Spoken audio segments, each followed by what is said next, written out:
Totally right. Today you wrote repeat. Then they become Totally. R. Paco tem. Tem no curso de noção ali. Tem a small mistake. Definitely play that.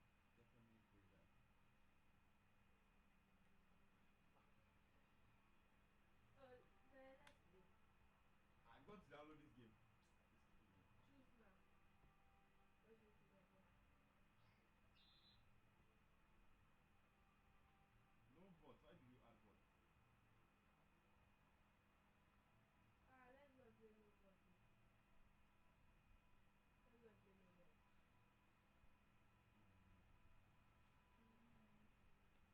Open a new chigra. Hey,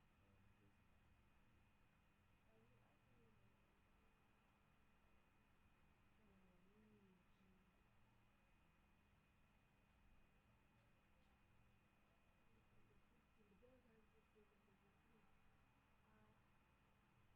Oh.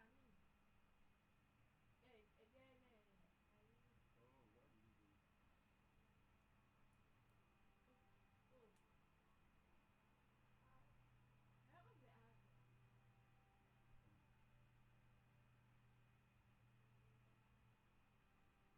just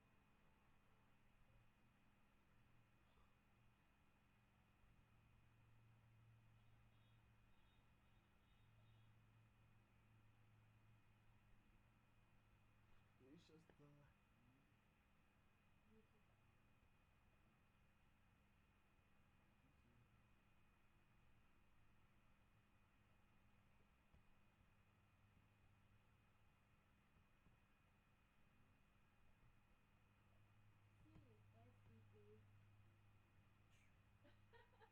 I thought you write it so.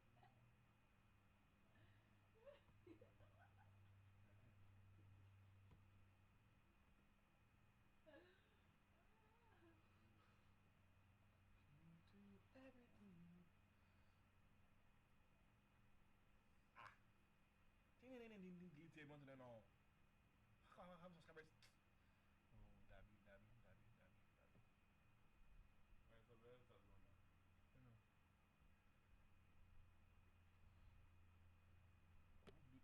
Yeah, 130. They don't speaking. Everything I want S-P-E-A-K-I-N-G.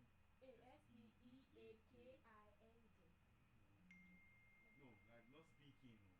I don't have seen the one speaking, not this. You're like me, I'm the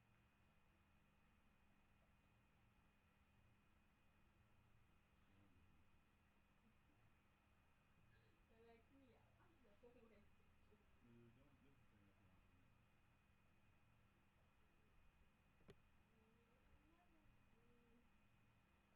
You are doing seeding me more than I could ever have dreamed. You've always knew there was a better me, but you love me like I was. Filling them spaces in between. You've always been. Nobody else as good. Yeah. Right? Nobody else as kind. No, it's 4 people. 4 views. I don't know who. So I can wait time to start the exam.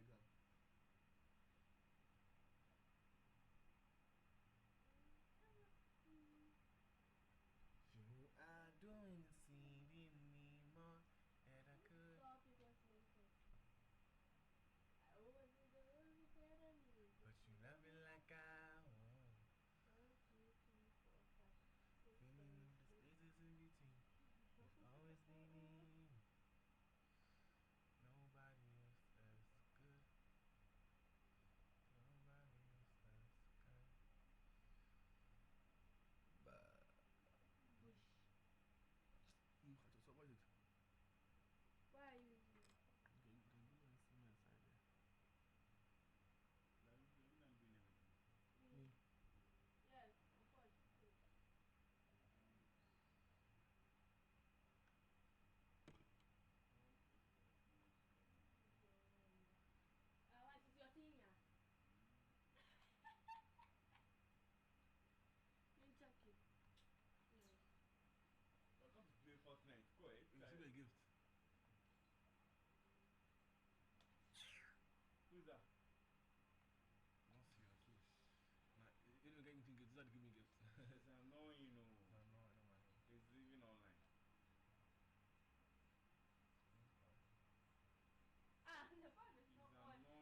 Press O, press O. Oh, what are you That's doing all. on the tongue? Oh, is that going to? I want to play. I want to play.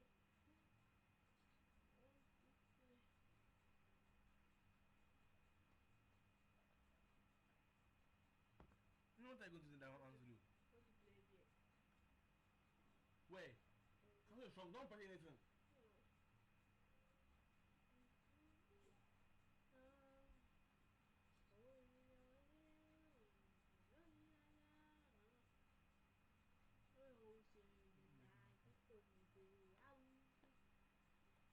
Hey, I like their what's the name? Their dressing.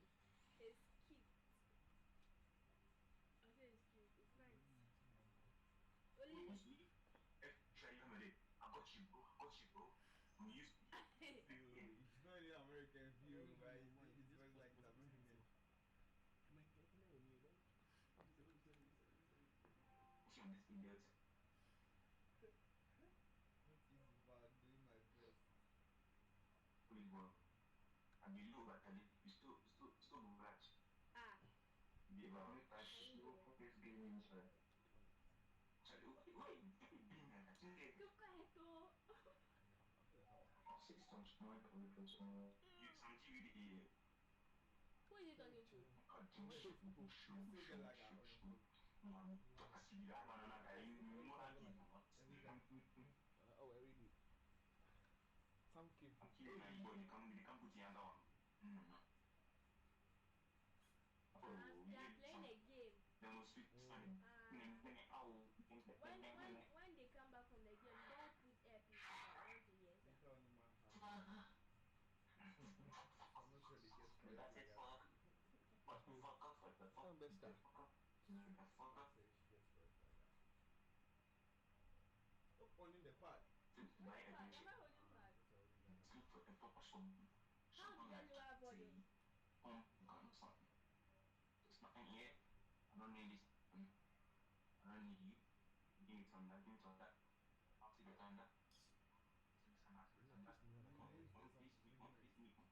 I should know the I'll what? take this. And on in your. The gift the voice You're so sweet. sending real. What is it like that picking that tomorrow? In love or everything. I bet if you didn't need shit, they're gonna cute. Yes, I was. Some best video. This this thing. Go and watch the Amazon. Oh shit, hybrid, let's go. You, let me shoot. Hybrid. Is it hybrid that is playing? Hybrid. Make three left. Ultra. Hybrid is in the Snapchat. I'll go through back for your phone. Come on, actually, come on, actually, come. Let me press off. So does it drop early?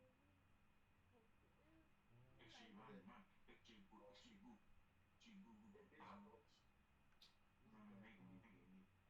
Actually, man. Like, does it say the notification screen is like he wants to tell you where to go. What the fuck have been doing? And I know, come back here. He's like, I know, okay. Oh.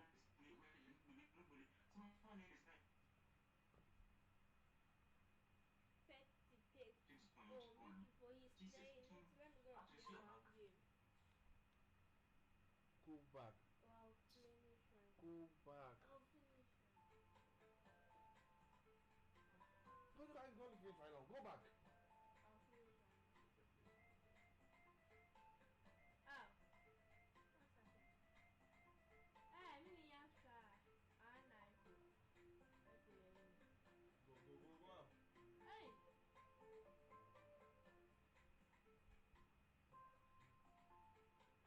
Ah.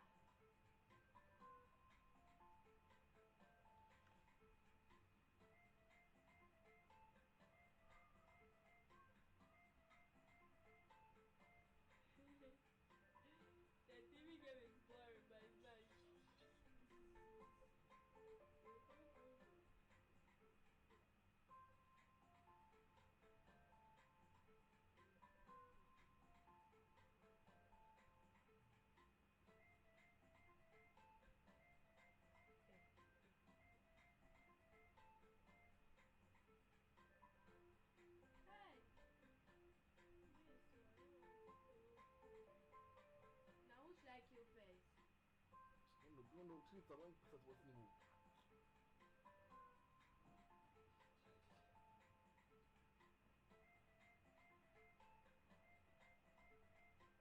Hey.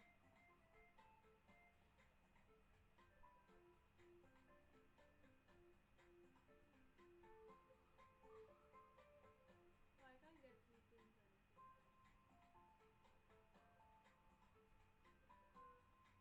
things at the same time. Of course, you will be never. Eh? You're me, yeah. Hama, be. Papa never did. And I'm happy now. Hey, wait, so we going up and down. That is people enter. As we dey enter every corner, every star. I'm going to again. She's annoying, man.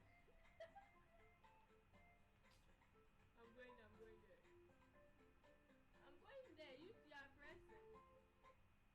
place say? Okay. And then you too. Again, I don't. Hi. Are you done? I didn't do it back. You see, you say you're finished playing. I didn't feel my sleep. Oh, go. Ready up. Huh? I'm score. That's serious. You're Area. not playing it. Yeah, what's up? Relax. Right. So you don't be some Can he full play? focus about Tete. Look at the card. Can you feel it? Tete, can you play? Eh?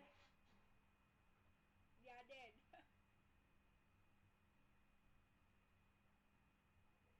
Why can't I do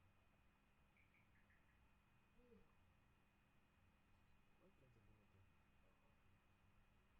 That's how you done. No, I can't really. I'm dead and playing.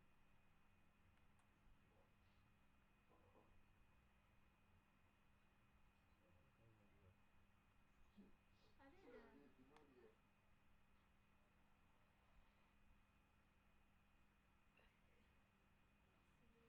Oh, the three people are beautiful. Their dresses is nice.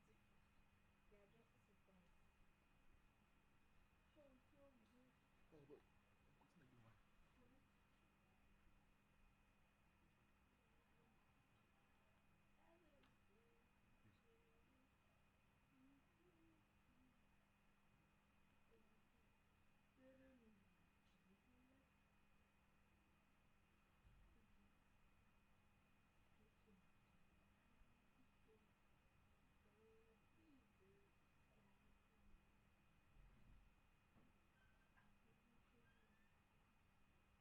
No, really, sir. Let me use one for you. Don't want me to use.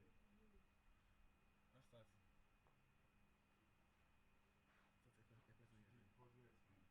Oh, I want the fixed one. Find the fury. Come on, coming in hot. Yeah, got it on lock. Find the fury. Come on, you gotta find the will to fight. Fight. Come on, you gotta face the darkest side. I'ma find you. I'ma find you. I'ma find you. I'ma find you. This right here a battle cry. Come back stronger every time. Told you I'm the warning sign. I walk through fire to the finish line. They all miss and I'm immortal. Get a hot drop right out the portal. I'ma climb up the fear that I pushed down. Better watch out cause I'm on the way now. Cause I'm a legend when I'm in a storm. It's redemption I'm fighting for. Got a taste and it hits the core. And now I want more. Fight for glory, change the story. Better watch out, better start to worry. Fight for glory, change the story. Future's all mine when I find the fury.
story. Better watch out, better start to worry. Fight for glory, change the story. Future's all mine when I find the fury. Fight for glory, change the story. Better watch out, better start to worry. Fight for glory, change the story. Future's all mine when I find the fury.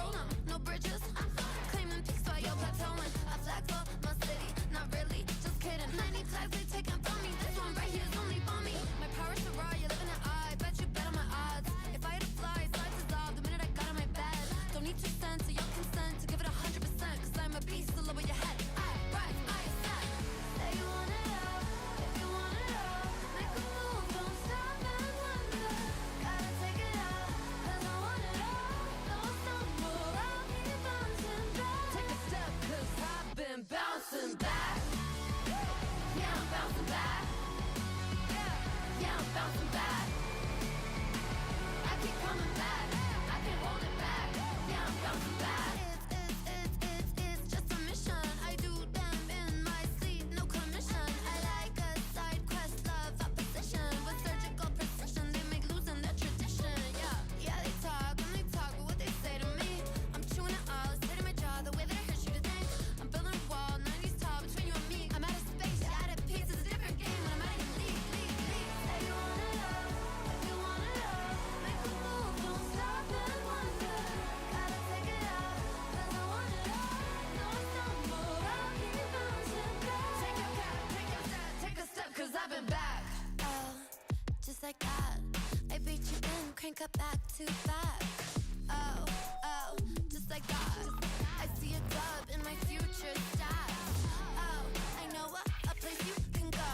The doghouse outside my massive abode. It's lovely, it's cushy, and sometimes it's cold. Now sit and watch me get this gold. Oh, I'll bounce back. I just want it all, I just want it all. I'm gon' bounce back. Said you want it all, but you want it all. Said you want it all, I'll bounce back. Said you want it all, but you want it all. I can have it all.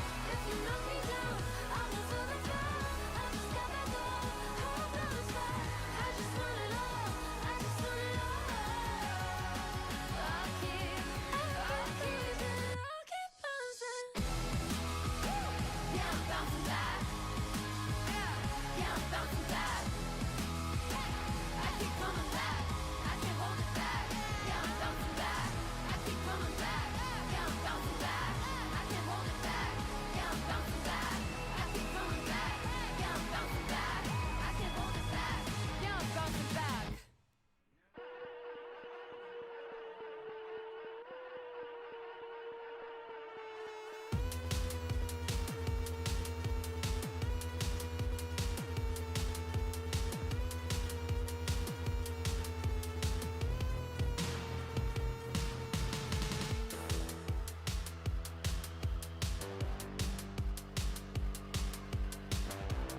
Texas, let the world hear you scream!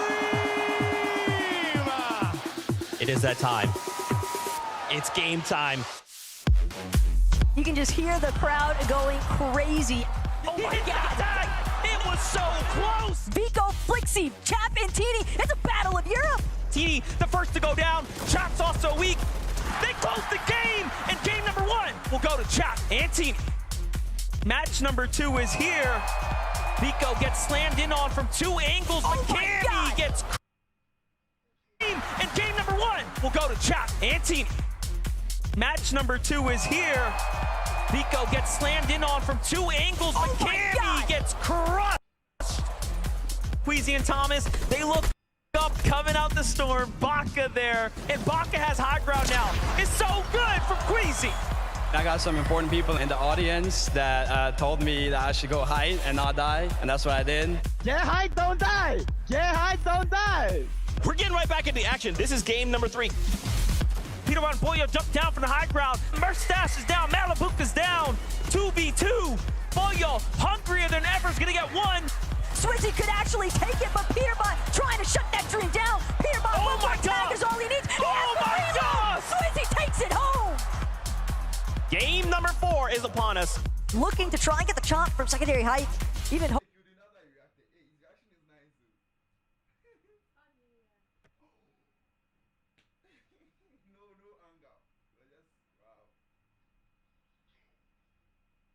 even hoping that he can continue to build up. He's trying to cut off Queasy, and he finds.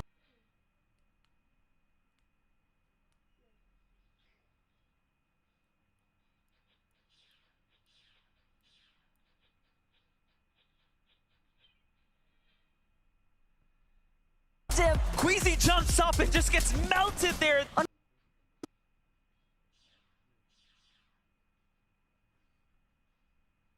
Unfortunately for Aviv and Bugha, they're going to get caught inside the structures. They're trying to work their way through, but Vico and Flixie, they bring this one home. Game number 5. Well played for Australia's Alex and Worthy. Now it's just up to Pollo and Peterbot to see what they can do. Everyone's burning through it, but Pollo strikes first. Bolts has an angle. Can he get it? But no. We're the best, baby. Bro, we're the best. Peterbot and Pollo strike yet again. Clearly the crowd is starting to rally with Peterbot now. Rise and Azer starting to fills it out. Pressure coming in from the low ground. The trade from Peterbot up top, and Pollo takes down Azers.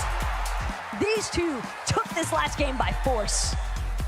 That is a 150-point lead for Peterbot and Pollo. Tomorrow, we look to play another 6 games with a 1.5 times multiplier. So, until then, we'll see you on that battle bus. Hello, and welcome back to the 2024 FNCS Global Championship. Breathe that in. That's right. Today is Championship Sunday. Today, global champions will rise up and claim a title that every other duo in the world is fighting for and wants. Now, only one trophy here with a bunch of prize money available. Global champions. At the end of the day, Vivid and Levin, I don't know how I'm going to contain myself. 6 games, Levin. That's all we have left. Global Championship 2024. It got here so fast. It feels like day 1 absolutely disappeared. Like it's crazy that we're even here already on day number 2. Very, very excited to see kind of what happens today, if there's any changes that can happen, or if the leaderboard kind of stays consistent. I mean, as a Comp Fortnite fan, it's the best time of the year. It doesn't get better than this. Seeing somebody crowned as that global champion, you just know how much effort and how much work these players put in all throughout the year. Seeing that pay off, it's a beautiful feeling. I mean, guys, I just, there's so many things to discuss, right? As we start to kind of prepare, you know, the players have had a day to kind of step back and go, okay, day one is done. We either performed well, maybe not up to our expectations. Maybe there's things we want to improve. And we have kind of an evening to take that all in and make some adjustments. How are you feeling coming into the competition? Do you think some of these duos are going to come in and just make some changes we're not ready to see? I think it's going to be really hard to make changes that are going to make that big of an impact, but we saw the effort being put in. We were leaving last night, and we saw the players putting that time in. At the end of the day, you got to do whatever you think will move you up in those standards. That's right. That's right. As we take a little quick tour around the venue, why don't we go hang out with our boy Adam Savage, who's hanging out with the players. Hello there, mate. It's great to see you. I mean, do you know what? I can't believe they've invited me back for a day two. I'm just as baffled as you are. But here we are in the players' lounge here. There's a sense of tension in the air. There's a smell of competitive edge and pretzels. That's right. We're just kind of enjoying ourselves right now. I've almost been hit by about 6 basketballs, hockey pucks, ping pong balls, you name it. Everyone's kind of relaxing before the storm. The calm before the storm, if you will, is about to kick off very shortly as players make their way onto that stage there. The final practice has happened now. This is what it comes down to, those last 6 games, 6 yesterday, but these 6 today. You mentioned the 1.5 multiplayer, strategizing, tactics. Things are really starting to go through our players' minds now as they get ready to line up and go out into that main stage. So we can't wait to see how it's all going to go down.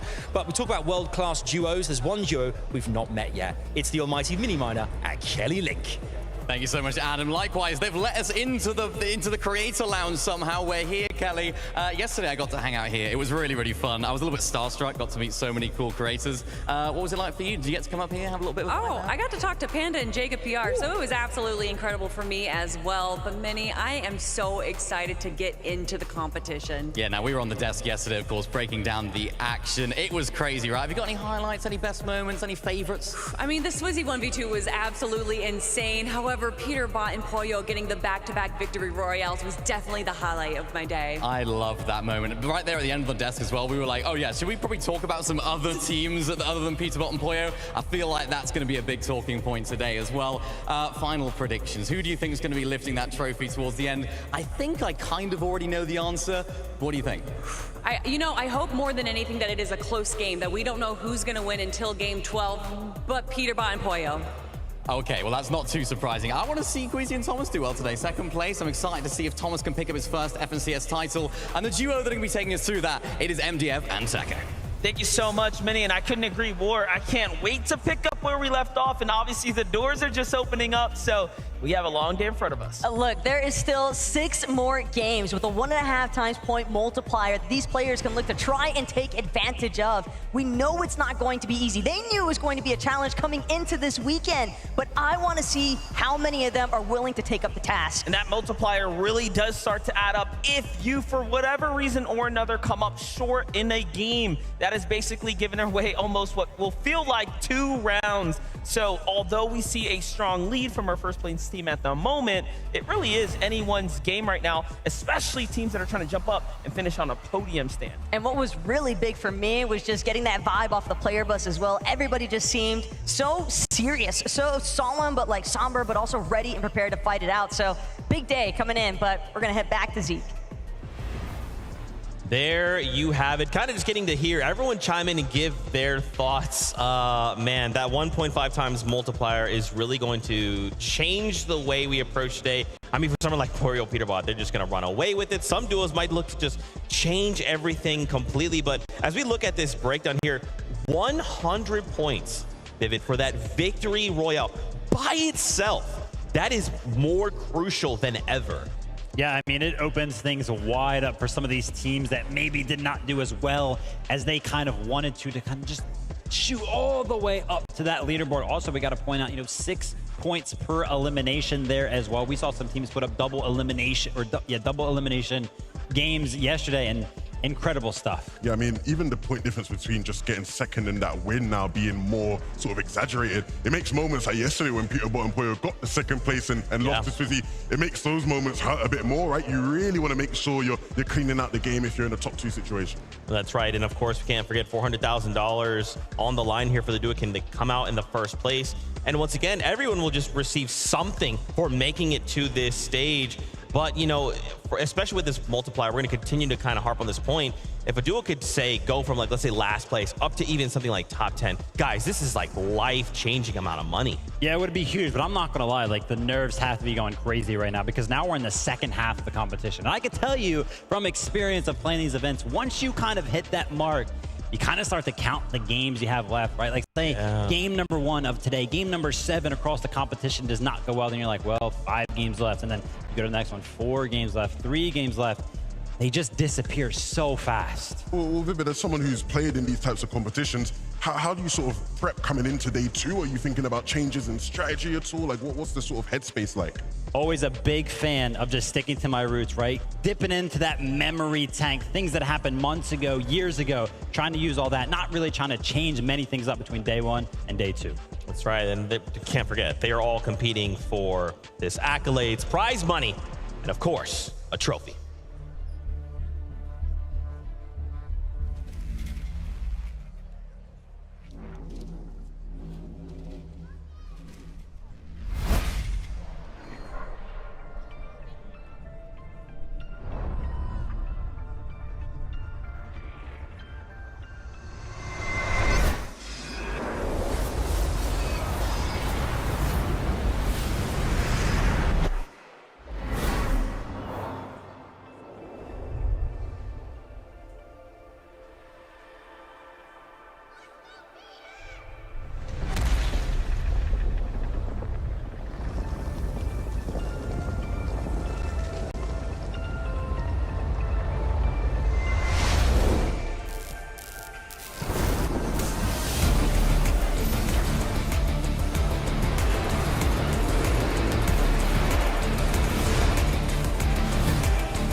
Let the world hear you roar! That is right. Welcome back to the main stage. I am standing beside this incredible trophy. Do not worry, I won't go near it. I am way too irresponsible. But here we are on the main stage. In a few hours' time, one of our duos will be stood next to this, lifting it high in the air as the global champions. Fort Worth, on a count of 3, let me hear who you think is going to win. 1, 2, 3! I think we covered just about every single team, all of them. For you guys at home, you're in for one heck of a ride. We are here too. Players are getting ready. They'll be out very shortly, but it all comes down to this. This is it. The FNCS Global Championships 2024. Fort Worth, one more time, make some noise! Zeke, Levin, Buddy, Vivid, we can't wait to get things started. Over to you. Thank you guys so much. Adam is so great. I mean, you've got these crowd riled up. They're excited. We're excited. So if you're just tuning in and you missed out on kind of where we're at, what's going down, we got a leaderboard for you. Let's start right where we should. Peterbot and Pollo, right? These guys just went absolutely crazy. Before we get them, because I'm sure we're going to spend so much time talking about these guys, I wanted to highlight here some regional representation in this top 10. Yeah, I mean, we go ahead and take a look at the teams. We got 4NA up there, 5 EU, and shout out to the Asian team there in 10th place, representing. Cool to see when we're talking about an international competition, we have to always keep in mind that regional thing. But of course, yesterday, absolutely dominated by none other than Peterbot and Pollo themselves. I mean, everybody had question marks going in. Were they going to consistently get out of the raft 12 out of 12 games, or at least, but they won 6 out of 6 games, you know, with Medallion, with some loot, he did. And when they let that happen, when the lobby lets that happen, Vivid, you are asking to be playing for second place. We were watching this pretty much the entirety of the year over on NA, second, first, and first in all 3 of the majors throughout the year. But watching this duo kind of evolve, everybody kind of you know, they see Peter Bot, they're like, oh, big ego, always just confidence. But kind of, I like to associate that with just going for high ground and sticking to kind of what they know. But they've actually adapted throughout the year, which I think is huge for a team very, very high ground heavy. Even yesterday, low ground was a favorite for them. I think it speaks to the completeness of them as a duo, right? They feel comfortable in all different stages and phases of the game. And I mean, again, it's the reason why many people are already saying this is the best duo we have ever seen in competitive Fortnite. Been very, very consistent throughout every single one of the games, and that's going to start Peterbot himself getting that mythic rifle to be able to use. And I was looking at the damage dealt yesterday. I was like, you know, I wonder who went ahead and actually dealt the most damage, and it was no surprise. Peterbot himself, 10,000. Yeah. But he backs it up, man. It's like, at a certain point, you just got to take your hat off and say, fair play, man. You might just be the best player. When you're there shouting it on the stage, I think we can all probably agree. Yeah, I mean, do we expect them to kind of come in and make any changes, right? Let's just pretend there's some crazy world where they're just like, they don't make it off spawn. Like, is that even a thing? Like, do we expect them to come out and just do more of the same we saw yesterday and now with a 1.5 times multiplier? Nah, I think it's going to be more or less the same as what we saw yesterday, right? Zeke was kind of having a conversation earlier. It was like, yeah, they're kind of contested over at the raft. Like, that could kind of cause problems. I mean, let's be honest, they're really not contested at all. They're getting the exact loot that they want. Nobody's really messing with them. But it's not even the loot at the raft that we should really be paying attention to. It's the rotation out of that happens so fast towards that forecast tower. Right. Yeah, I mean, the impact of forecast towers has just been insane, right? You ask the players, how crucial is it? And a lot of them will tell you, you get forecast tower, you better have a good game because it is just so crucial. And these guys are using it so well to their advantage every single game, it feels like. Absolutely. I wanted to highlight there the duel in second place and talk about them for a moment. It's Thomas HD and Queasy. I think the duo that's going to perform the best this weekend is probably going to be Peterbot and Pollo. They've had like a really dominant performance this year, so yeah, I think that's them. I think the duo that's going to perform the best this weekend is probably either Vico Flixi or Cami and Seti. I think Cami and Seti are just always going to perform on LAN, and them having an uncontested spot like that is also Vico Flixi is crucial to their success. Man, oh man, Queasy and Thomas HD. I would love to see them pick up their first title for Thomas HD in this setting. We put a 1.5 times multiplier. We put a Monarch pistol in the hands of Thomas HD. Anything could happen. Yeah, I mean, yesterday, me and Levin were watching the games. We were like, oh, okay, let's go ahead and check out what Thomas is doing. Oh, hitting headshots with the Monarch pistol, I see. Yeah, just pretty much carrying that Surge game for the duo. I mean, look, we got a lot of Danish observers, you know. They love to watch their own. And to be fair, today I'll give it to them because Thomas has been on a different level, right? He obviously has a lot of expectations on him, people wondering when is that win finally going to come. He is playing for it clearly because he was just on point. It was like you couldn't really catch him out at all either throughout the day. So yeah, if they can keep playing like that, they're going to be in for the running for sure. Yeah, super tough there. I actually want to go ahead and reference that damage out that we kind of looked at just a little bit ago, right? Peterbot and Pollo obviously was towards the top of that. But there's a little bit of information on that one that I wanted to go ahead and discuss as well. It was the fact that Thomas was actually in second place. And that's actually really impressive because when we kind of think about it, something that we don't necessarily always talk about is the fact that Peterbot is getting a weapon consistently every single time, right? That mythic rifle. It's something that he will have in his hands every single game. Whereas Thomas kind of has to loot, right? Maybe he won't get a Monarch pistol every single game, right? Not as easy to be consistent when you're not getting the consistent loot that other players are getting, but still in second place for damage dealt. Right. Might not have the consistent loot, but consistently putting that damage in for sure, right? He was on it throughout the day. And it was just good to see both of them sort of in a really good flow, right? I think when you look at Queasy, he's clearly feeling very confident about the game plan and the strategy moving throughout the game. We spoke to him after the tournament yesterday, right? And he sort of was VOD reviewing, looking back at their games. And one thing he's noted that I thought was really interesting was he felt coming into the competition, their mid games was going to be their strong point. Like mid games would be easy. It was just about figuring out what they do in end game. Whereas yesterday, it felt like it was the opposite. Their end games were magnificent, whereas mid games at times could be a bit scrappy. And so seeing if they can work on that, they should be even better today. Okay. Well, guess what? We can actually hear from Queasy, from Thomas HD, because Adam Savage is standing by with the duo now. Yeah, I've managed to wrangle a Queasy and a Thomas HD back here, fellas, and I'm keen to talk to you guys. Obviously, yesterday, Queasy, it was a great start to proceedings, second place right now. Did everything pan out as you expected? Anything different to what you kind of came into the Global Championships thinking it might be different? I mean, we prepared a lot, but I feel like everyone in this global is like kind of hitting their strats, so it was kind of like freestyling plus what we prepared. So we'll see what happens today. Obviously, mid-game as well, the fellas on the desk were talking about endgame looked magnificent yesterday, but mid-game today, how do you guys ensure that you capitalize on that as such a pivotal part of your game?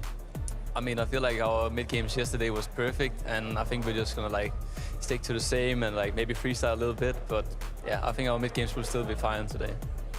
We obviously saw back in 2022 Invitational, you guys, when you had to, you know, against the Cami and Seti in that last game, Queasy, you were there, you kind of pushed this today, Peterbot and Poyo, if they get those points early on, can you see you guys doing something similar again? Can you kind of like take the bull by the horns and really try and make it your game? If third place is far enough, definitely. I love that. I love that. I'm so excited. Thomas, as well. I mean, we all talk about this all the time, about your history in this competition. You've been there second so many times now. We're all desperate, me included. I want you to get this FNCS win. What would it mean for you to actually take away a global championship first FNCS win today? I mean, it would be crazy, like unreal. Like I would not expect to win on LAN as the first FNCS win, but yeah, it will literally complete my career, I feel like, and yeah. We can't wait to see what happens. Queasy and Thomas, you're going to get ready very soon, but it could happen. Second place right now. Later on, it could be first. We'll have to wait and see. It's back to Zeke and the fellas. Queasy, don't you get me excited like that, bro. They start landing on Peterbot and Poyo. I'm going to lose my mind. I'm going to pass out like 6 times. Levin's going to have to come over, pick me back up. It's going to be a crazy time. This duo, man, so excited to see them compete, to see the adjustments, because they may even have some secret strats lying in the weights. We have no idea. Let's take a look at that leaderboard, though. We wanted to kind of just talk through some of the more, or talk more through some of the duos we're seeing, rather. In 10th place, we did want to kind of take a moment to double back here. Mipoli, Coyota, they're in your 10th place. An Asia team representing and in that top 10. That's what I love to see. Huge there for the duo, right? Landing all the way up north. And honestly, the place that we kind of saw them mostly throughout the day yesterday was actually fighting over that bunker. Right, and obviously that bunker is usually claimed by Reet and Ritual. They're accustomed to fighting for it. And when I asked Reet and Ritual about like, how do you feel fighting those guys? They've naturally, as you'd expect from Reet especially, felt incredibly confident. But the one thing that they made sure to do, and even their coach Sven did this as well, he gave props to Coyota. He said, look, when we're fighting for that bunker, it's not straightforward, we're just going to roll these guys because they're an Asian team. No, Coyota can keep up. Of course, Mipoli as well is a player that gets a lot of credit, a lot of hype. So it's good to see these guys repping their region strong, the highest sort of place in a smaller region team right now. Hope we can see them stay in that top 10.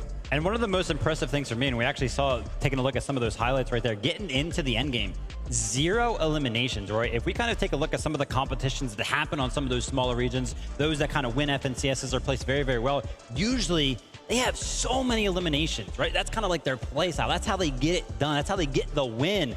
But here, being able to kind of adjust, as you can see there, just 11 eliminations over the course of 6 games and still finding yourself in the top 10. That means to me that they're actually getting able to get that storm surge from a distance, which means that there's a strategy based around it. There must have been a ton of prep. Absolutely. We'll see if they can sort of keep that going, because as we know, with these 12-game formats, the meta evolves as the day, pans out, right? Queasy sort of mentioned it earlier. People freestyle, they figure things out as the games go by. So hopefully these guys can keep up with it. Yeah, and I think it's an interesting point you bring up that obviously they're getting, it seems like they should have more eliminations, but then you look at the top of the leaderboard, you're like, oh yeah, Peterbot, Poyo, they're kind of like affecting the entire lobby. So 11 eliminations over 6 games, good enough, works for us. We wanted to also highlight Acorn and Cold for you, obviously just a powerhouse of a duo coming out of NA.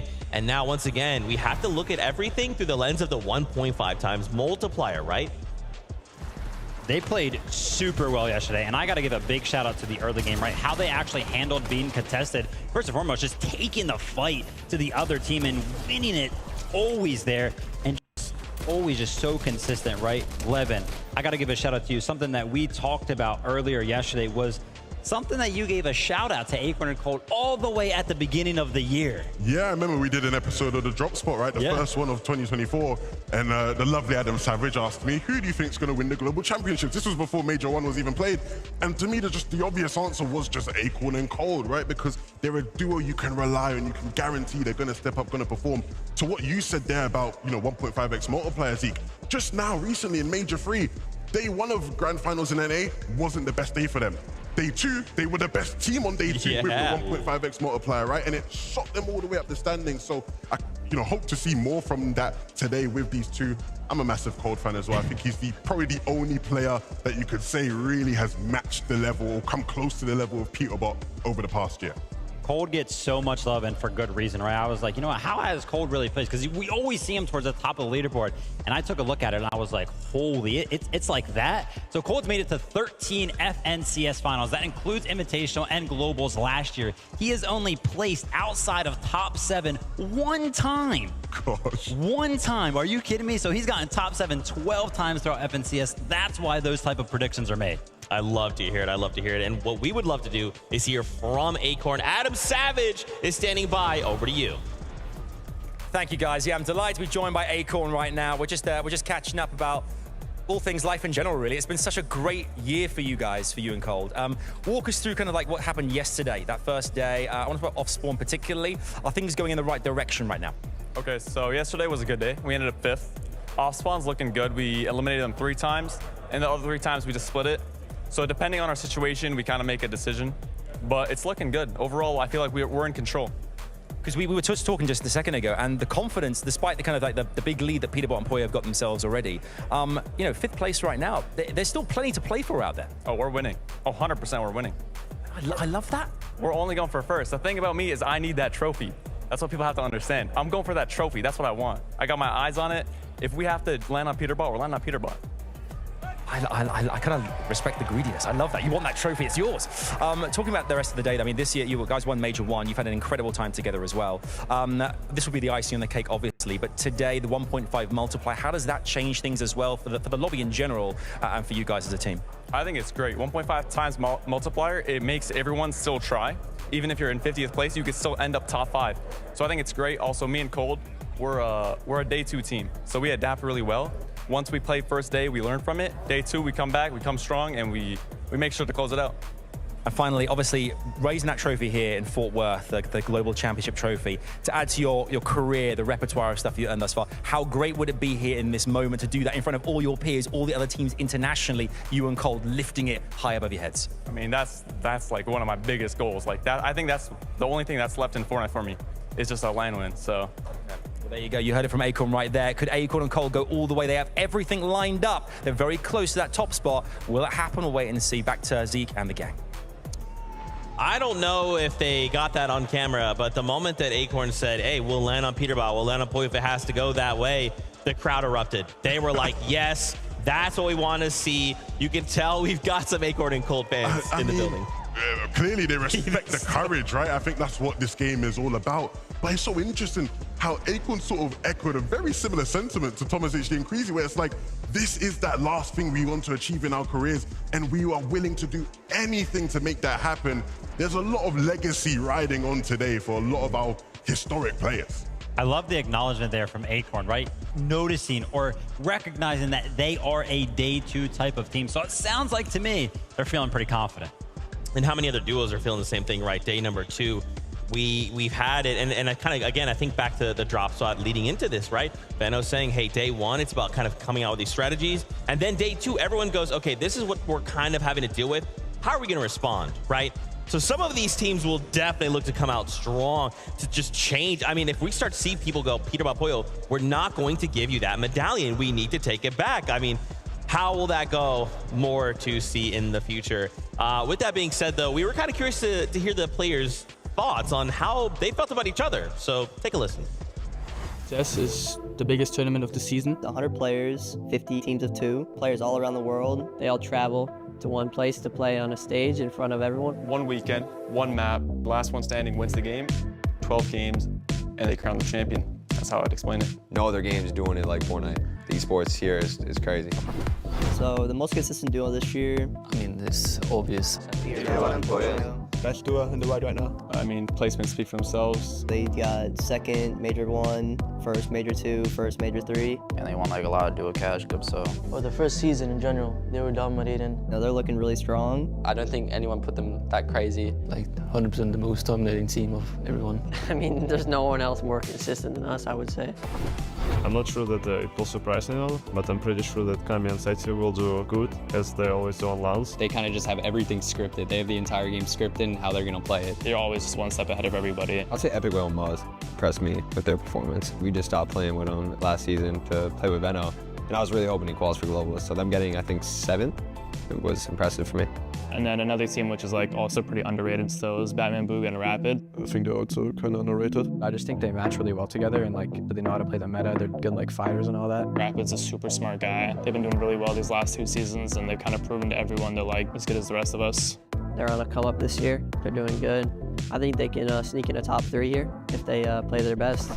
So one person that I've been watching to like that I would really love to incorporate some of their game into my own is Seti and Kami as a duo. Actually, every single land they come to, they come from more prepared than anyone. They have more strats up their sleeve. They just create new strategy and new metas on their own. Basically, everyone watches their games to see like what they're doing, and then they can learn from what they do to implement it into their own game. I say probably Acorn and Cold. I think Acorn, he has a really good understanding of the play style that I try to play as well. I think we both kind of do the same thing. I want to see how he thinks about some situations. And then Cold, I mean, he's just a good fighter.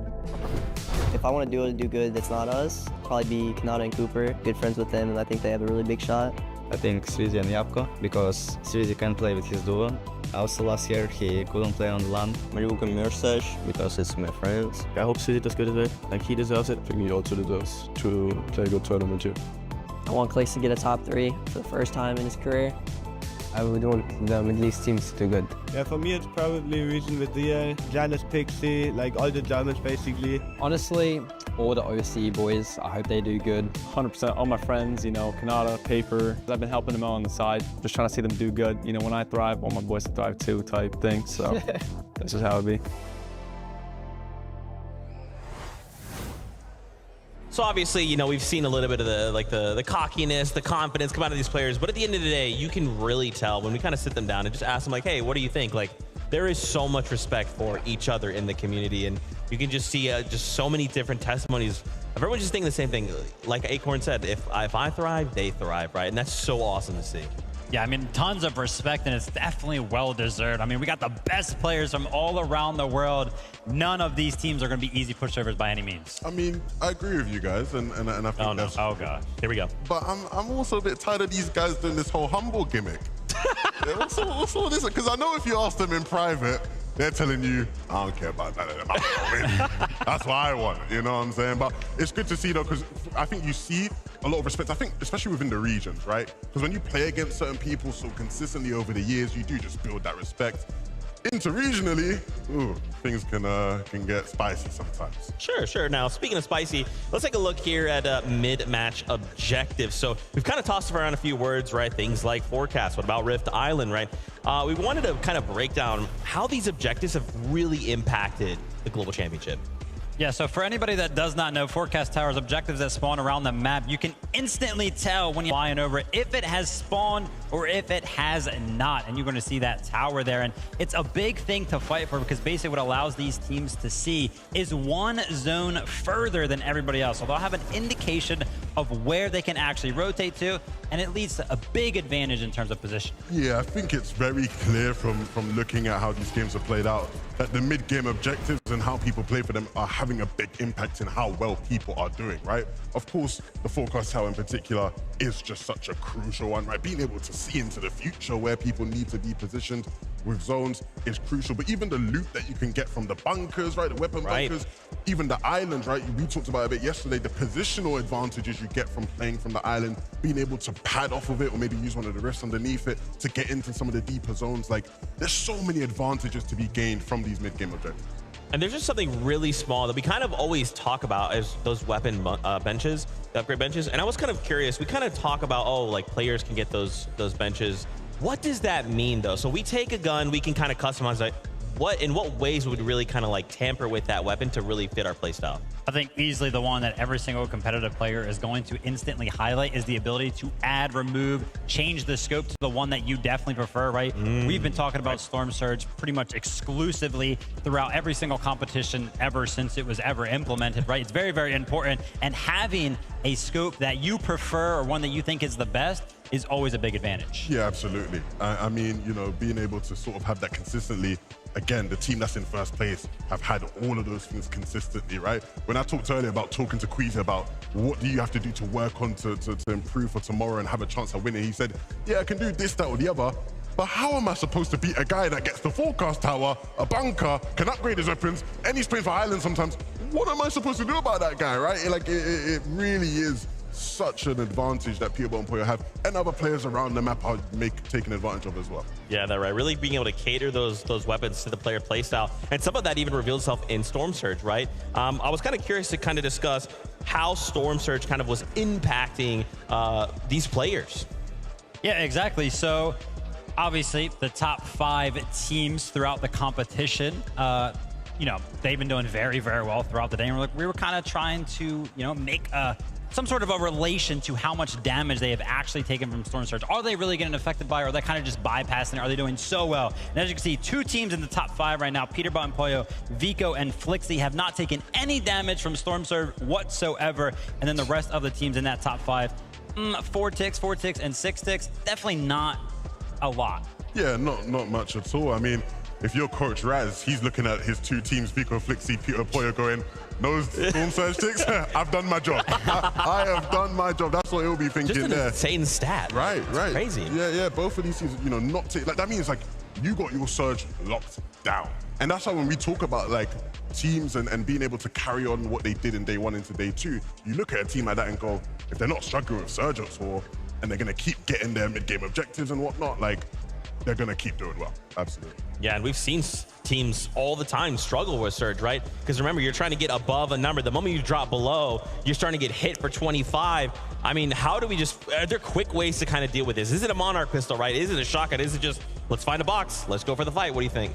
I mean, it's going to be preparation. As soon as you kind of fall behind on Storm Surge, the rest of the game is pretty much over. Like, we see teams always try to come back, right? Try to regather their resources and everything after that, but it's just a constant battle because once you're below, you're pretty much below for the rest of the game. Absolutely. I mean, one thing I really wanted to look at, right, was just where the zones are. I think we always talk about how zones pulled and where the zones are in when it comes to any major Fortnite tournament. And these are the positions of all the 6 zones we saw throughout these games. This is 6 zone in particular as well, which is really interesting because I think when you look at this season and the meta right now, Vivid, a lot of the players, when you talk to them, have been struggling with 6 zone rotations. It's one of the most difficult zones to navigate through. But when you actually look at the zones and you look at where all the top 5 teams have been landing, even though they're all over, you know, they're not having problems at all, right? You can see it's less about where you're landing and more about taking advantage of the zones you get when you can. All these teams landing in different corners, but yet still consistently doing well in these games. Yeah, definitely. I wanted to give a big shout out to Clix and Venom right now. I saw that Venom made a little bit of a social post I was mentioning, like, man, I really wish we could pull some zones, right? So that's kind of affecting him when it comes to that. But the biggest stat that kind of stuck out to me in particular with Clix and Venom is that they actually led duos in damage dealt in the first 3 zones, right? So that's an amazing stat right there. They're starting the early game very, very cleanly, which is actually impressive because as we know, just 2-3 days ago, they found out they were actually going to be contested. The fact that their early game is still going well in terms of damage dealt is super impressive. But maybe that's kind of the point where, you know, bunkers start to get claimed, those other positions, you know, right? Rift Island, the weapons of like Peterbot, all of these attachments that get added onto weapons, then they start coming to play, and maybe that's where they're kind of falling behind. Absolutely. I think from talking to Venno, I think that comes from their individual brilliance rather than having a consistent game plan, right? I think they are still trying to figure things out in terms of splitting that POI with Resigns and Demo from OCE. Like, how do we get our loot, get out, and get enough damage and be able to play through these games out? I think they're still figuring that out, but the fact that they're still so high on damage just shows how great they are individually as players. In that situation, though, do we just say, like, day 2, 1.5s, we're just going to fight you? Like, what do we have to lose, right? What do we have to lose? So do you know what the problem with that is, Zeke, unfortunately? As soon as they start fighting, right, Clix gets knocked in the feed, or Venno gets knocked in the feed, Peterbot and Puyo coming flying over quickly, right? And so you're in a tough spot there where even if it isn't Peterborough and Puyo, right? Giras and Chari, who land nearby, the Polish duo, they see those guys fighting. Again, they're going to be on that hill nearby thinking we can get some free damage here. Man, crazy stuff, crazy stuff. I want to talk more, but I know what you guys want. It is to meet these players. So Dickies Arena, give a big warm welcome to the first 10 duos.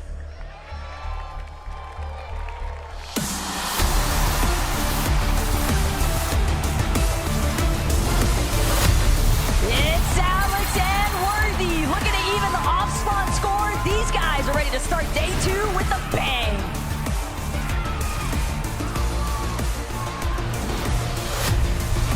Let's give it up for Andalex and Sato. The first product are going to have to dig in deep today. And let's hope that they find that last-minute strength to succeed, just as they did at Major number 2. Everybody make some noise for Baka and Pars. 1 match out of 6, we saw their potential, and today's a second chance for Baka and Pars to find success on the global stage. Here's Casper and Prism. They are here, especially after heating up in game number 6. The real question is, can they keep up what they started? Walking in now, you got Job and Michael. It's been a tough day 1.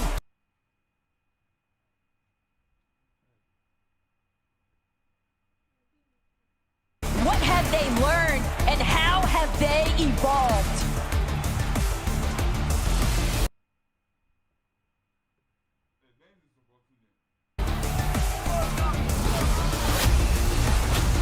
It's none other than Bugha and Aviv.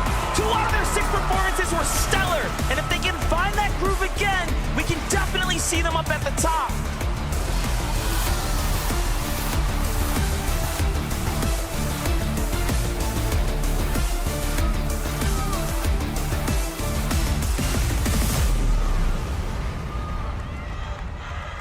I think that's probably my second favorite part of the show is bringing out the players. The first will be when we lift the trophy.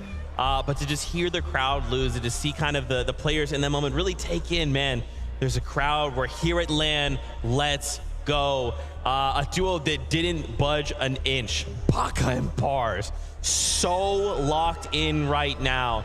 It looks like they've got their eyes on the prize. Very consistent duo out of NA. I think a lot of people had high hopes for this duo, even including them into the top 10, just because of how consistent they are. Often, it's like, oh, they're the NA Cammy and Seti. They just play so passive, always playing for the placement. But right now, 11, kind of disappointed in the sense that they are in 23rd. Absolutely. I think part of why maybe things have gone a bit awry for them so far is, as we've seen with a lot of teams, I think a lot of the mid-game strategies people had prepared, the lobby just looks so different, I think, to what people expected, right? We've seen that effect of a couple other teams as well. Queasy talked about when we interviewed him earlier, right? Like, there was a lot of freestyling that had to be done. Hopefully, these guys have been able to use that experience from day 1 and cook up something a lot more consistent today. That's right, and you guys heard them. I mean, the moment we talk about Bugha in any capacity, crowd goes absolutely crazy. Shout outs to him paired up with Aviv. And of course, shout outs to JP, very special guest there who got to walk out with them. Currently sitting in 24th place, but if Bugha's taught me anything, it's you can't count Bugha out. He can make anything happen. And now we just said, Bugha, I don't know, what about a 1.5 times multiplier? Can you work with that? I think Bugha and Aviv can work with that for sure, right? I mean, like you mentioned, it's really, really hard to count Bugha out. Honestly, he has survived in Fortnite competitive for so long because of how smart he is, because of how much experience he has. Well, now I gotta say, Levin, it's time to put that experience, that knowledge to test. Day 2, can the comeback happen? Yeah, and there's so many people here that love him and are rooting for him, and he's got to do it for them. That's right. Do it for the people. That's what we want to see. But for the people, we will now bring out the next 10 duos.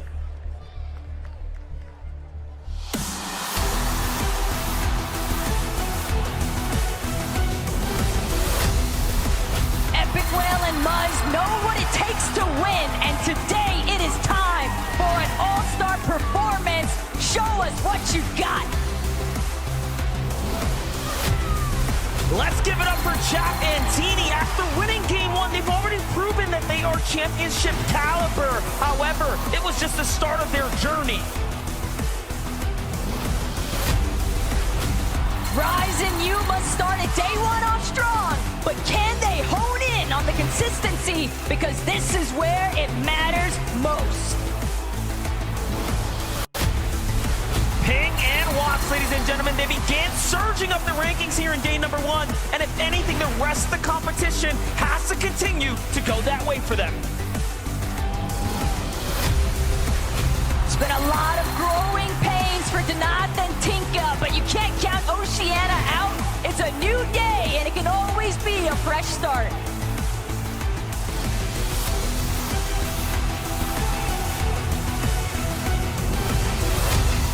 It's none other than Quatsi and Gone. NA and Brazil are going to have to dig deep today to make the community proud. This duo has shown that they can win fights, but now they need the placements. Si se puede, Clone and Kramsu. Their next move is hopefully going way up on that leaderboard. It's double trouble. We have Reek and Ritual. Closing the day out in 25th was tough, but now with the 1.5x multiplier, can Reek and Ritual find the strength to pop off?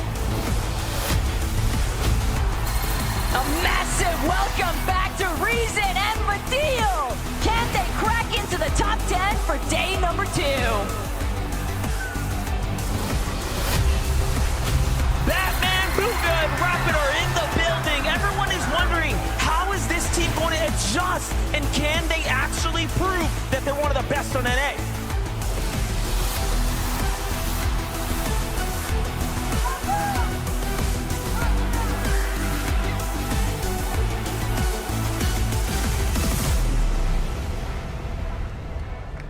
Never gets old. Never gets old. Love to have these players walk in and just kind of, again, feel that energy from the crowd, feel that electricity. So for you guys in the arena, every time these duos come out, make some noise. Let's take a moment here to highlight some NA West teams. Kelly, well, sorry about that. Reet and Ritual, very excited to see this duo. And again, I'm just going to continue to frame everything through that same exact lens, 1.5 times multiplier. What can we expect from the duo coming into the competition for day 2? Something that we touched on a little bit earlier, Levin, right? The fight that's going on all the way up north between Reet and Ritual, Kyoto. And honestly, I think the biggest thing there for me is that fight happening over that bunker. There's been so many teams. Every single time we go up there and take a look at one of those teams, there's like 4 other arrows just surrounding the area. So I think it's honestly just brought way too much attention to that area of the map. Maybe they'll have to switch it up today. I mean, I think we were seeing that, right? Where teams are struggling for damage, where are they going to naturally rotate to? They know there's going to be people at the bunkers. Let's go there. It was funny because it was one of those games where we went there. I'm expecting to see Mapoli and Kyoto fighting Reet and Ritual. It was like Zagu and Shiram. These guys must be thinking, do the Asian players just hate us? Like, why are they all coming to our bunker? Oh my goodness. But look, if you expect anyone to be able to deal with that pressure, especially when it comes to fighting, you'd think Reet and Ritual can do it. Absolutely. And once again, from one Booga to the other, Batman, Booga, Rapid, these guys once again, as long as your name is Booga at some capacity, the crowd's going to go wild. But to see Batman, Booga, and Rapid perform here today, they've got the crowd behind them. What do they have to do to kind of put those pieces together? Talk to Batman, Booga a little bit, hoping, honestly, just an early rotation out of Grimgate. Maybe look towards the south, towards that bunker down there that I think Swizzy and Yapko have been getting.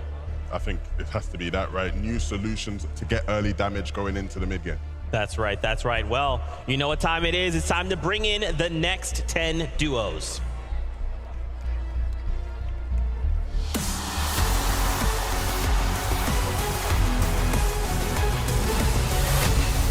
No matter the odds, Swizzy and Yapko are ready to run it back, but they'll need more victory royales if they want to get the job done. The pride of the Middle East, Adapter and FKS. Game 1 was the round that determined the pace for this team, but then they lost the steam. Can the Middle Eastern pride make a big comeback today? Hello again to Trulex and Chicho. The foundation is there, but they've got to build up if they want to reach a global championship. Fort Worth, give it up for K-Shuttle and Keiki. If this team can make it past the mid-game, we expect huge things. However, we all know it won't be easy. They've had a day to work on their chemistry, but regardless of the outcome, Chiefs and Chris, you've got the hearts of champions.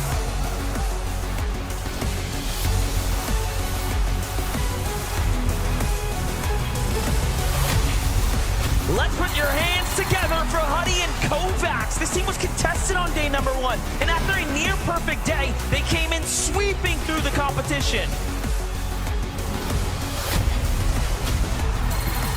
Dukes and Spinks found their footing in day number 1, and maintaining their consistency will be a big step in the right direction. All the way from Japan, it's Bobby and Larpax. They have their work cut out for them here today. Will some of Asia's best be able to step up to the challenge? After taking the night to review, Aspect and Kazi have hopefully developed a strategy to turn the tides back in their favor. It's your boys, Acorn and Cold. They had a spectacular day 1 performance, placing in the race for a trophy finish. But let's see if they can close out strong now. Cold the equivalent.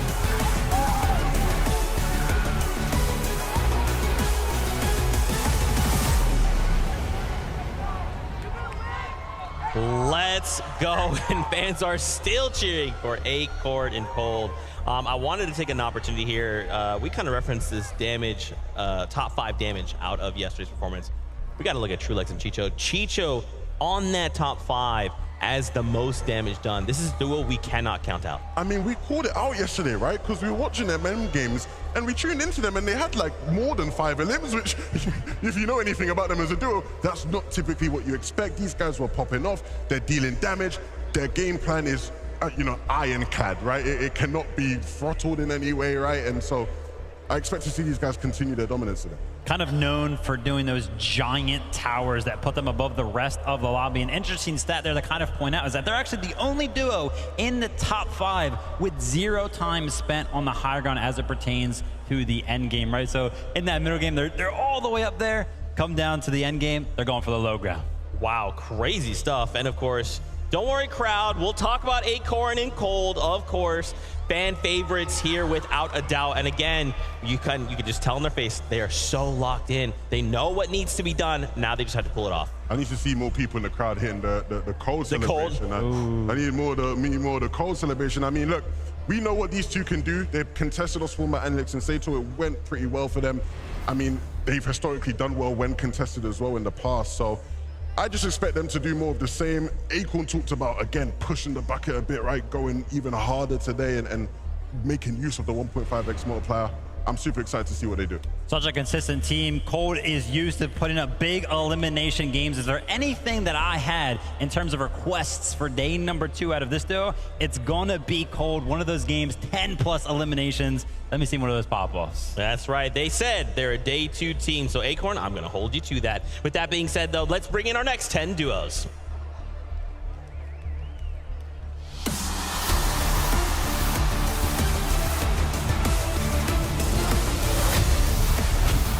Starting the day off in 2nd place, but Queasy and Thomas HD have only one goal in mind, and that is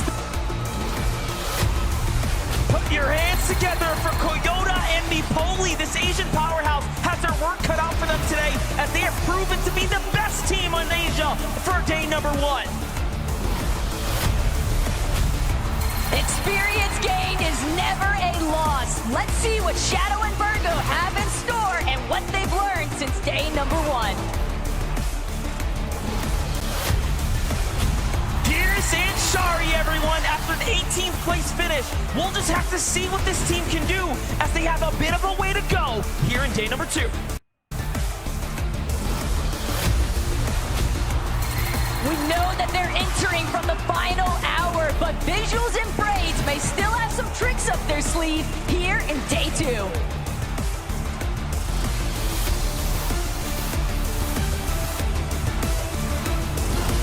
Agers and Rise, after being surprise contested, this duo still managed to find their stride and close out with an impressive 11th place finish. What can they do next? We know they've been hitting the ball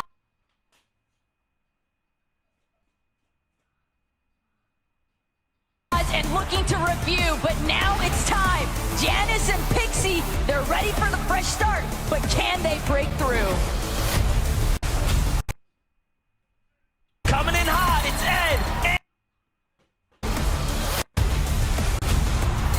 are taking every opportunity, but Damo and Resigns are here to show that they can hold their own on the global stage.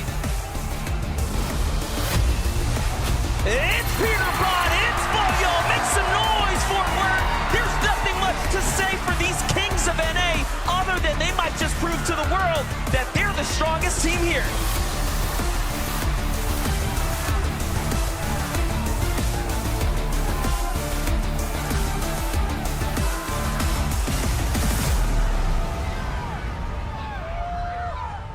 Man, I feel like the Dickies Arena was not making nearly enough noise there for Peter Bot and Polyo. I'm a little bit disappointed by you, crowd, just like a little bit. They're still waking up. It's fine. It's fine. You're still They'll get Peter Bot, Polyo. They'll get there. They'll get there. Maybe with the last 10. Maybe with the last 10.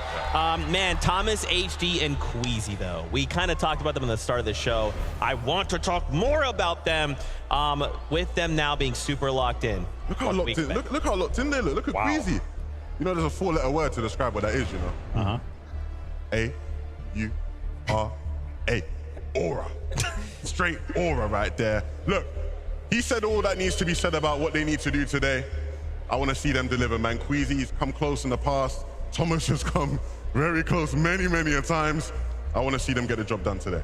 Yeah, Levin, you mentioned it, right? They did mention what they need to do today, and I think the quote went a little something like, what? Get height? Don't die. You guys are tripping me out here. All right, crowd, let's hear it for Peter Bot and Polyo. There it is, the duo in first place, looking to hold on to that lead, but can they do it? This is a new day. Anything can happen, and again, 1.5 times. A lot of pressure. I would say a lot of pressure has to be on the shoulders of both of these players right now. Such a big lead. Game in number 7, I think, is going to be telling. Are they going to use it as kind of like a reset game? Are they actually feeling nervous at all? I've got no idea. I would be nervous. I don't think they're feeling any nerves. Okay. I'll be honest. I think it's like, when you're Peter Bot and you talk as much as you do, but you're seeing the results come through, it's like, why be nervous? Like, I'm saying I'm the best, I believe I'm the best, and the results show I'm the best, so why would I be nervous? Can't argue with that. Can't argue with that. Well, crowd, we've only got 10 duos left, so you need to make some serious noise for our last duos.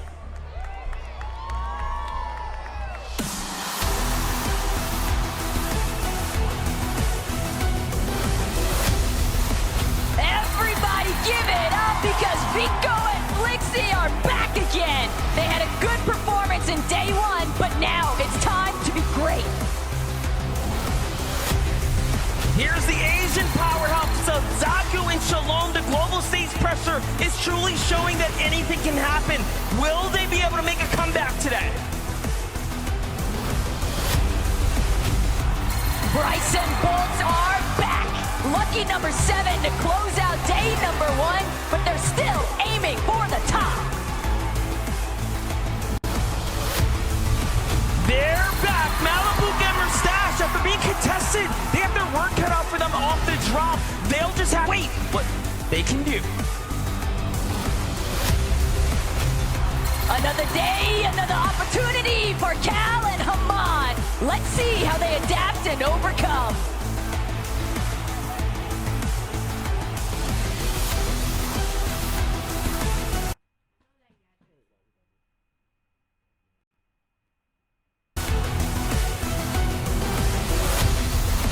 Let's welcome Paper and Victor V. Loves them, but they need to step it up if they want to have a trophy finish here today. Still here, ready to make Brazil proud. King and Phaser. They'll have to fight their way back into the conversation, but they're ready. You know who this is. It's Kanata and Cooper, and they're right in the middle of the race. We'll need the champ to finish it and find a second win if he wants to succeed today. It's been a rocky start here for Cammy and Seti, but the Polish powerhouse are due for a comeback. Can they make it happen? Let's give it up for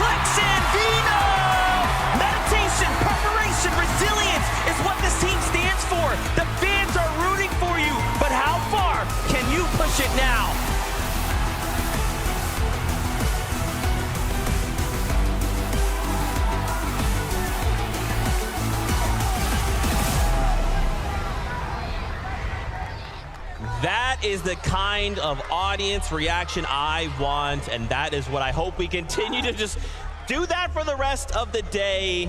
Shout outs there to Clix and Veno at the very end, hanging out with Max from Make. They were the team that I felt probably had the biggest effect of what I talked about yesterday with Chapentini switching over to the Nitrodrome. Oh my goodness, had such a big ripple effect on Kamiensetti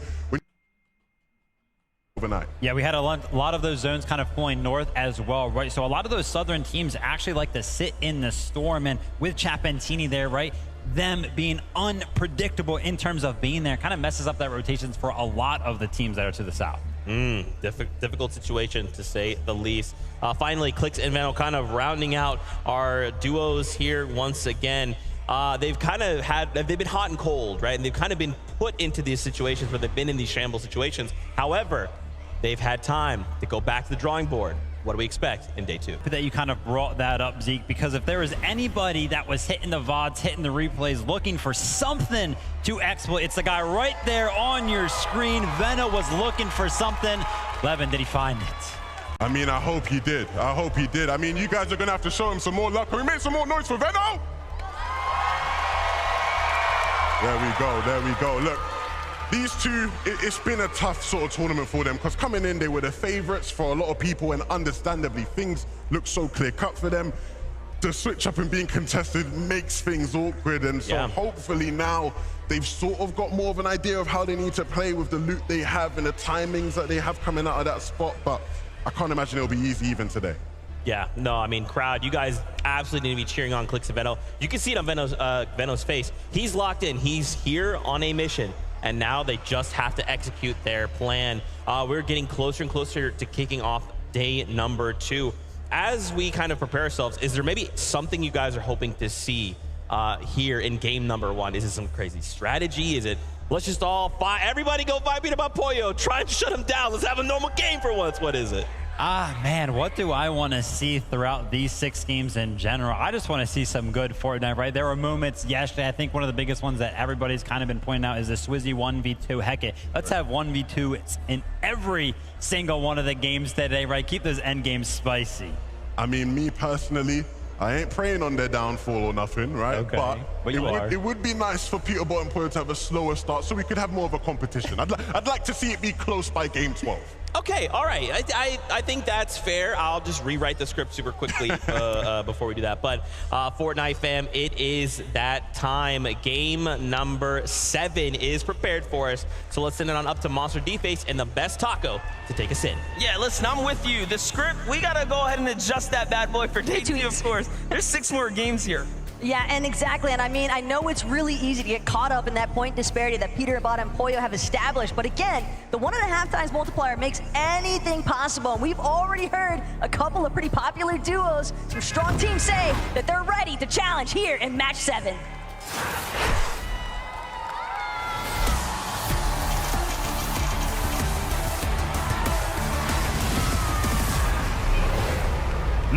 Match number 7 is here. Day 2 of the Global Championship has arrived, and this is what it is all about. Who will have the start of the career, really start of their day, go the way that they expect it to, as Queasy and Thomas are going to be the first to touch down. We already had the chance to interview this team as well, right? Start to get a feel for what's in store for them. And you can tell there's other players kind of in the vicinity. However, they have the drop fully to themselves, but it's not the same for teams like Malibuca here.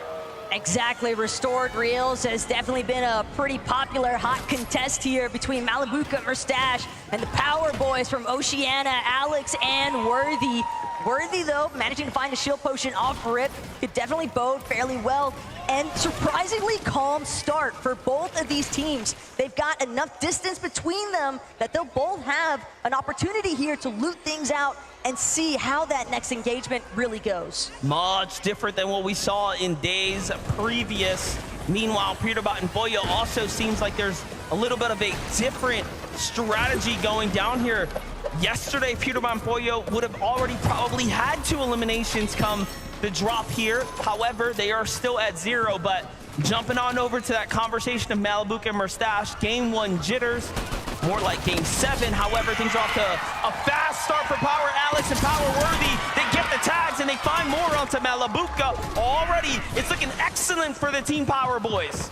Alex trying to do what he can, trying to scramble up behind Malabuka. Malabuka managed to throw down a couple of metal walls just in the nick of time. Nice. But he's only delaying the Nice. inevitable. Oshi strikes first here in day 2. Alex and Worthy fully in control now of restored reels. Australia continuing to step up now. That's exactly what we want to see here. But for Kovacs and Huddy, the most surprising, I think, of all the duels that appeared inside of the top 10, given that they had a perfect day 1 minus a single early game elimination. We'll catch back up with them as K-Shota and KK have to make their region proud. All of the Brazilian fans are rooting for any of their teams to step up here. Can they win this first fight? All Chiefs and Crisp are trying to do is just make sure they have to fight back. His shoulder eats more damage than what he was bargaining for. Crisp now next to Chiefs. They're going to find that first knock. Kishota is down, and unfortunately for them, Keiki goes with him. Very, very tough angle to peek there, given he ran out of real estate. But look at this, Swizzy and Yapko try to make a move out of town, and Yuma and Rise, top 10, the best performing team out of Asia from day 1, is here, ready to meet them in here at match number 7. Something the analyst desk was asking for was a potential Batman Booga and Rapid appearance to maybe try and challenge for this bunker that Swizzy, Yapko already seemingly trying to create space around. They've got plenty of boxes surrounding them. Rise and Yuma actually going to opt to disengage for the time being, but curious to see if maybe we get a little bit more action located at that Karen's Crossing bunker. Yeah, I mean, and we've heard the insight, right? A lot of these teams are putting tons of respect on the Asian duos, especially Yuma Rise, Yoda, and Mapoli. Very, very, very strong duos coming out of Asia right now, and they have demanded and earned their respect. But jumping back into things here at the beachhead, Cold and Acorn are coming in, right? They obviously have their heads set straight, right? They had a great performance. They won. Finding their stride here is going to be super important, given that, I mean, there are those external pressures, right? Teams playing off the cuff, teams, of course, hitting the reveals. But today is a real opportunity to see for some of those teams where the off-spawn contest didn't necessarily pan out in their favor, how have they actually chosen to adjust? And will it even work out for them, or will they choose to fall back to that familiarity of once before that took place in day 1? Kovacs, though, Huddy, still trying to ensure that they can try and maintain their position at the top of the leaderboard, and they're gonna have to fight their way through Scroll and Sky, just getting held here on the edge of Rebel's Roost. Yeah, all things considering right now, Scroll and Sky were winning this engagement, given that Kovacs does not have heals to work with, but Vino and Clicks in a very important fight, a quick rotate, a swift one to find Crisp and Chiefs here, and they shut them down, and they're off to a very hot start. It's almost surprising to see Veno and Clicks look for a new method of approach. The real question, Chiefs, Crisp, how are they going to manage to actually deal with this sort of early pressure? Because, again, the small surprises, the little bits of bamboozlement, that's all it takes in a split second. Scroll and Sky moving back to the Rebels' Roost after pushing out.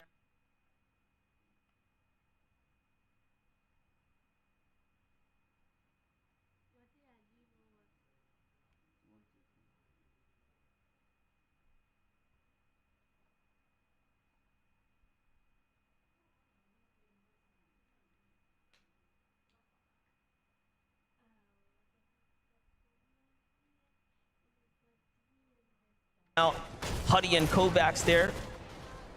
So it does seem like both teams are going to be content with the exchange.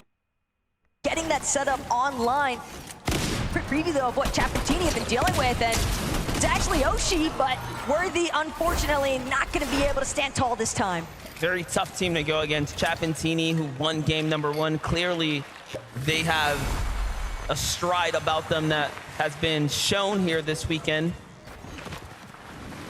Match 7 now, starting off in almost similar fashion. It seems like while everyone's trying to get their bearings, they start a bit ahead, but keeping that momentum is going to be one of question here today with this European duo. And, you know, overall still within the top 20 is impressive to say the least. 1.5x multiplier, right? Every elim means a lot more. Placement points are going to weigh even heavier as things start to add up. But let's jump in with Sphinx and Dukes here, who are trading tags, it seems like, trying to farm some kind of damage here in the early game across what might be Acorn and Cold.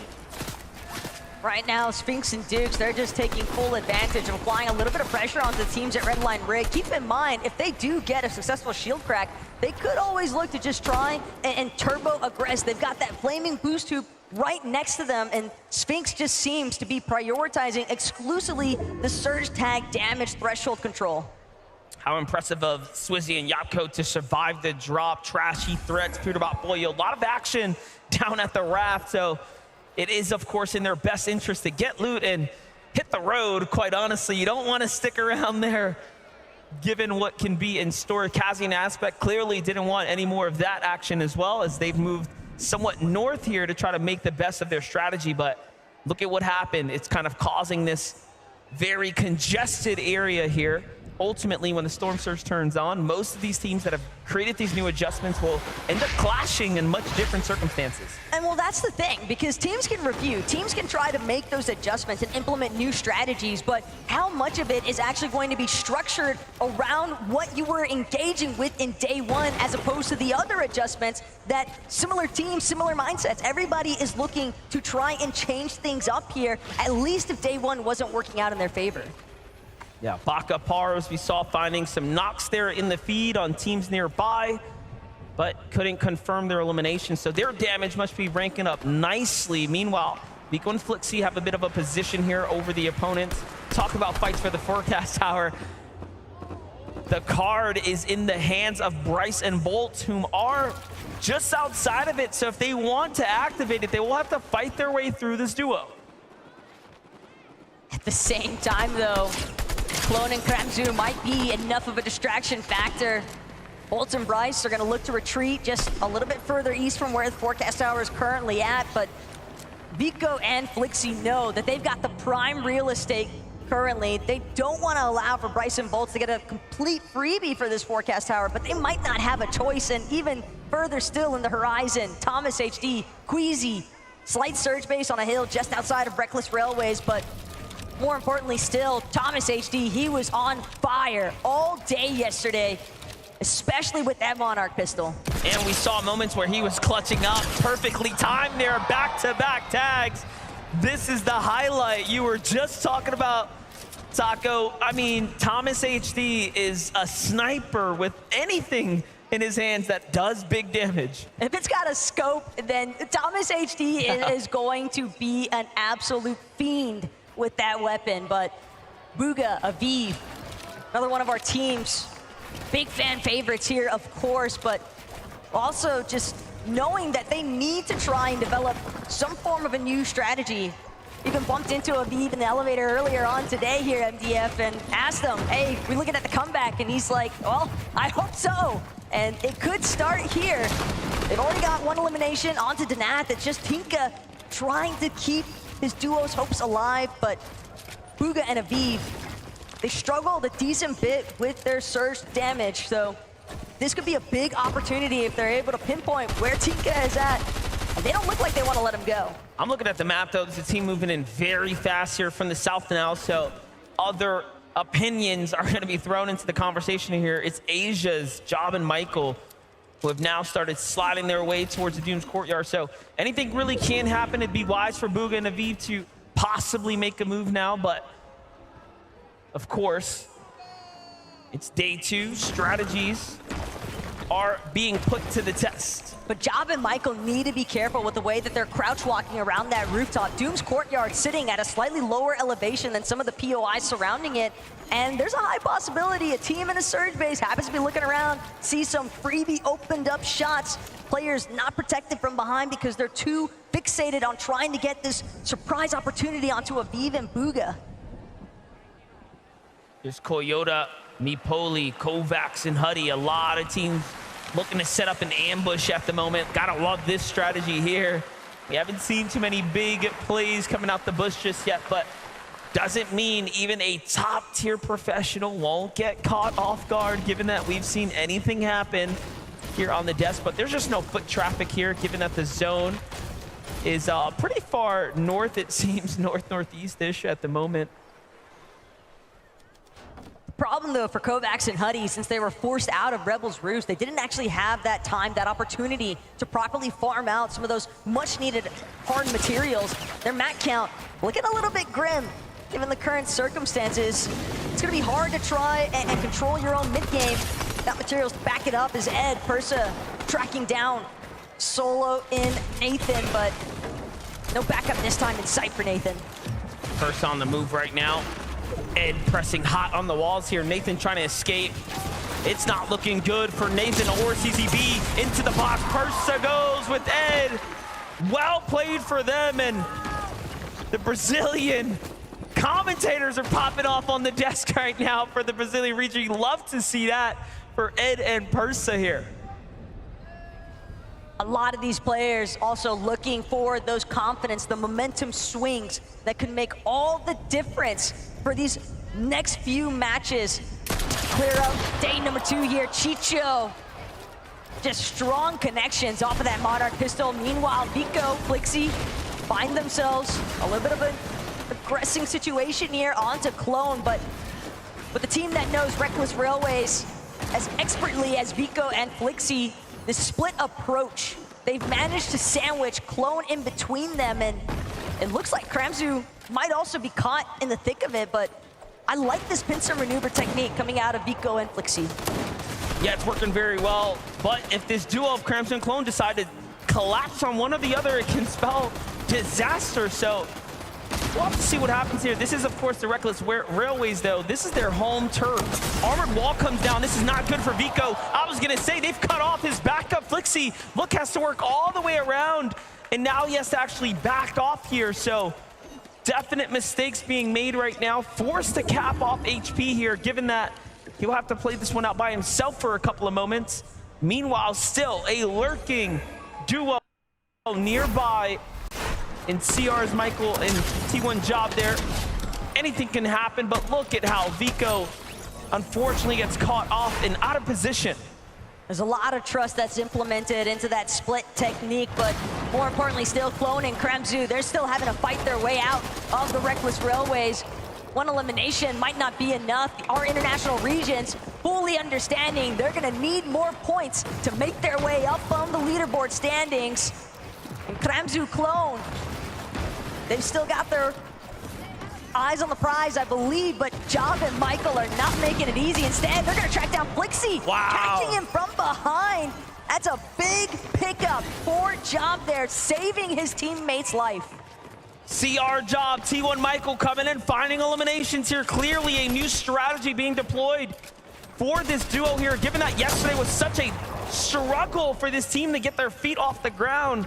And now we're seeing a much slower approach as opposed to taking full-on head-to-head battles, almost lurking between the major drops, trying to find fights that are in action, working a lot better for them now.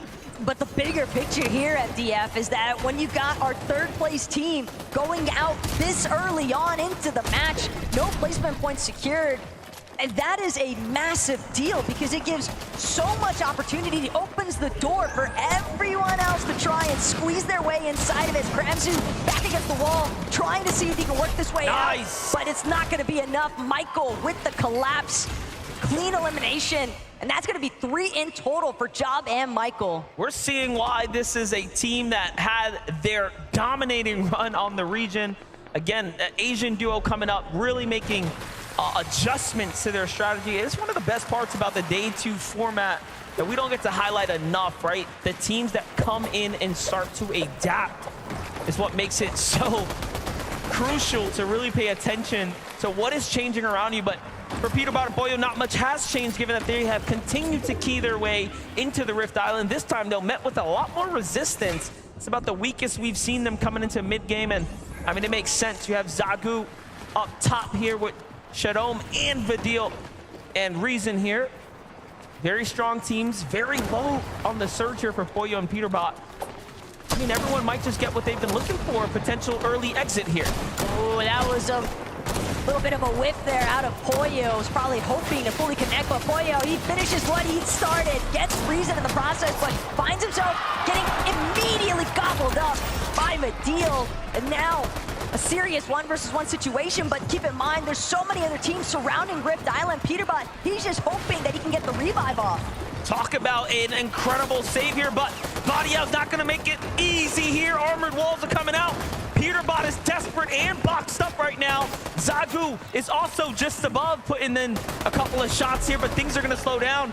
And just when you thought it was over, they get saved here. Peterbot and Pollo are back in. But at the cost of so many of their armored walls, Peterbot had to fully utilize practically everything he had saved up. And keep in mind, they still need heals. There's no shield, at least as far as Peterbot's loadout is concerned. Possibly Pollo is carrying a couple of small shield potions, but I'd have to guess not, considering that neither of them is bothered to recover. They're just trying to tango once more with Fadil, but he will not budge. Doing an excellent job here waiting for them. He knows it's still a 2v1, and Peterbot and Pollo are absolutely deadly here. And let's not forget, they have the medallion, right? So they still have very much full awareness of who's around them, but the tags, they need more damage. They've run out of heals here. This is about the best case scenario for every other duo in the lobby if you want to win the globals, which we know very surely they do. Pollo, though, not giving up just yet. Still knows that there's a job to be done here. At this stage, though, another issue for Peterbot and Pollo is one of their only options remaining to exit Rift Island might just be to take the Ascender down. But again, if they go for that launch pad, they might encounter even more resistance from the other teams that are a little bit more established, a little bit more healthy as well. But Pollo, Peterbot, they try to mark it off in the first place. And they will break through the builds and manage to escape. Hopefully they don't get targeted while they're flying by. A lot of teams here in the vicinity now. Peterbot going for the dive down. Pollo trying to scout where's the best spot. They're below the surge. They're gonna have to land and take a fight. It's all or nothing now. Peterbot tries to go for Dukes and Sphinx, and they go for it, but Peterbot gets knocked. It's all up to Pollo now. Everything lies on him to keep the train going here. He's gonna find a lot of tags here, just enough to keep his team in the win now. They try to box up Peterbot. They want to finish his duo. He's not trying to give it away for free. He's actually fighting with all of his heart here, and they're running for him, trying to steal his duo away, and he's going for it, but no! So close! Almost takes down Dukes as well in an incredible exchange, and first place is out. The runway is open. Respect the meat shield performance there out of Sphinx. He knew that he was already relatively low. He could absorb at least one shot and trust that Dukes would get the job done. But a massive upset here in match 7 as 3 out of our top 5 teams already eliminated. Thomas HD, Queasy, Trulex, Chicho.